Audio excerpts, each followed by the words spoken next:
We now have North Korea putting their threats toward China in an unspecific manner.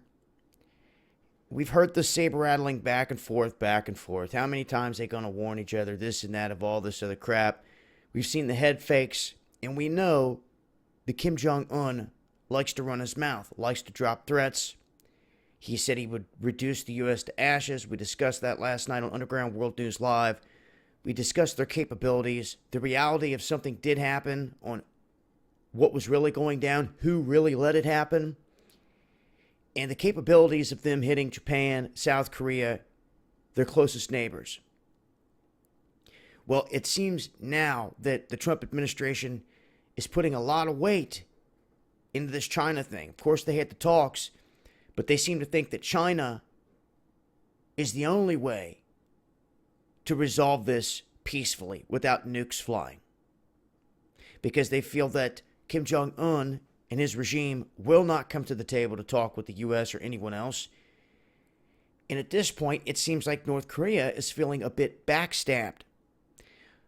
Obviously, the coal got shut off, but here, after the talk of shutting off oil, we have comments that are directed at China without calling out China. They warned that a neighbor country will certainly face a catastrophic ending to their bilateral relationship as long as it continues to apply economic sanctions together with the United States. That obviously was focused toward China.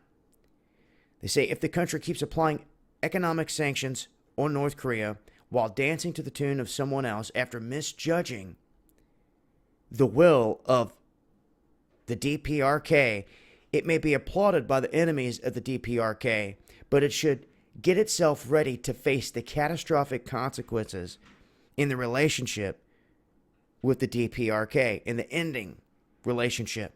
Basically, severing ties. This is the shot across the bow to China without even mentioning China's name. It's pretty obvious who they're talking about. And very rarely do they ever bark back at China with any kind of rhetoric like this, any kind of statement, any kind of threat, anything. So they are. I mean, what do you do if you're Kim Jong-un at this point and everything's closing in on you? Are you still going to pull off that nuclear test?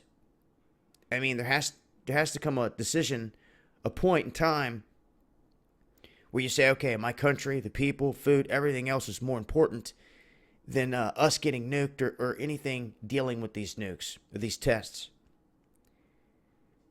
Now, I don't know what else he should expect when he's been dropping threats on everyone, saying he will reduce countries to ashes. Yeah.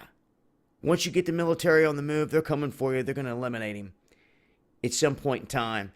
And I truly feel like this whole thing with China, it's kind of, I think, the U.S.'s attempt to say, hey, we tried.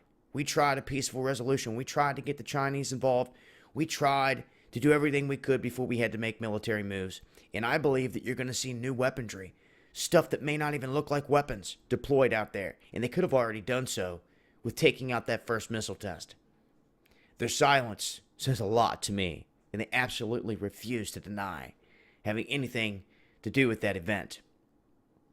So I would be keen to more things like that. What looks to be some kind of technical difficulty on North Korea's end, where something explodes right in their face, in all actuality, was actually hit with something.